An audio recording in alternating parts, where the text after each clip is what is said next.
হত্যাকাণ্ড আজকে শুরু হয় নাই। এই হত্যাকাণ্ডের সূচনা সীমান্ত হত্যা দিয়ে, এই হত্যাকাণ্ডের সূচনা পিলখানা গণহত্যার মধ্য দিয়ে, এই হত্যাকাণ্ড বন ফেলানির লাশ ঝুলিয়ে রাখার মধ্য দিয়ে, এই হত্যাকাণ্ড ভাই আলিফকে কোর্ট প্রাঙ্গণে জবাই করার মধ্য দিয়ে, এই হত্যাকাণ্ড শহীদ আবরারকে দিয়ে, এই ভারতীয় আধিপত্যবাদের বিরুদ্ধে প্রতিবাদী না থাকার কারণে আজকে প্রকাশ্য দিবালোকে তারা রাজধানী ঢাকা শহরের বুকের মধ্যে আমার আপনার প্রতিবাদী ভাই আদিকে হত্যা করেছে। এটা আমাদের, আমরা প্রতিবাদী হতে পারি নাই, আমরা হাদি ভাইয়ের ভূমিকা রাখতে পারি নাই, আমরা হাদি ভাইকে একা পরিত্যাগ করেছি, আমরা আর একজন ভাইকেও একা পরিত্যাগ করবো না। এক হাদি ভাই শহীদ হয়ে গেলেও আমরা লক্ষ ভাই থেকে উঠবো ইনশাআল্লাহ। প্রিয় ভাই, সমস্ত শহীদদের দিকে তাকিয়ে দেখেন, তারা প্রত্যেকেই ছিলেন ইসলাম অনুরাগী, আল্লাহকে ভালোবাসতেন, ইসলামকে ভালোবাসতেন, তারা ভারতের বিরুদ্ধে সোচ্চার ছিলেন, তারা দেশকে ভালোবাসতেন। প্রিয় ভাইরা, আমাদেরকে বুঝতে হবে আমাদের শক্তির উৎস ইসলাম, আমাদের ঈমান, আমাদের তাকওয়া।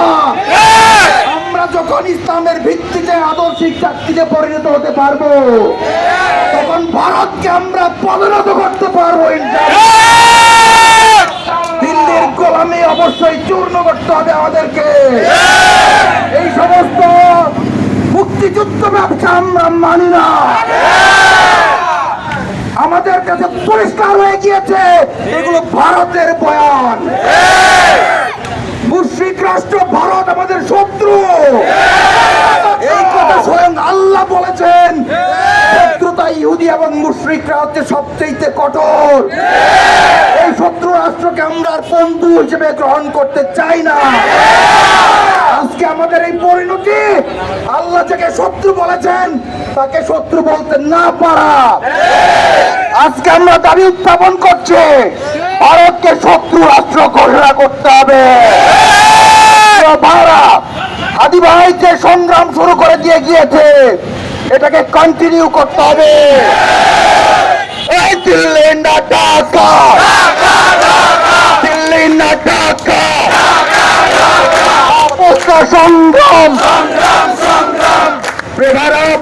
আপনাদের অসংখ্য ধন্যবাদ, আপনাদেরকে জাযাকাল্লাহু খাইরান যে আপনারা এই প্রতিবাদে অংশগ্রহণ করেছেন। এই প্রতিবাদকে জারি রাখতে হবে, এই আধিপত্যবাদ বিরোধী চেতনাকে সর্বদা জাগ্রত রাখতে হবে, সমাজে ছড়িয়ে দিতে হবে। আমরা পারবো তো ইনশাআল্লাহ। আমাদের বুঝতে হবে আমরা সংখ্যায় কম, আমরা ছোট রাষ্ট্র, ফলে আমাদের শক্তি হচ্ছে ঈমানি শক্তি, আল্লাহর প্রতি ইয়াকিন। কেবলমাত্র নামাজ পড়ি, রোজা রাখি, এরকম মুসলমান হলে চলবে না। আমাদেরকে সত্যিকারের মুসলমান হতে হবে। মদিনার মতন, মদিনার মুসলমানরা যেমন সংখ্যায় অল্প হওয়া সত্ত্বেও ঈমানের শক্তিতে শক্তিশালী হয়ে রোম এবং পারস্যকে পরাজিত করেছিল, ঠিক তেমনি ইসলামের শক্তিতে বলিয়ান হয়ে, ঈমানের শক্তিতে বলিয়ান হয়ে আমরা ভারতের সাম্রাজ্যবাদ আধিপত্যবাদকে মোকাবেলা করবো ইনশাআল্লাহ। আল্লাহ আমাদেরকে সহায় হন। আসসালামু আলাইকুম ওয়া রাহমাতুল্লাহি ওয়া বারাকাতুহু।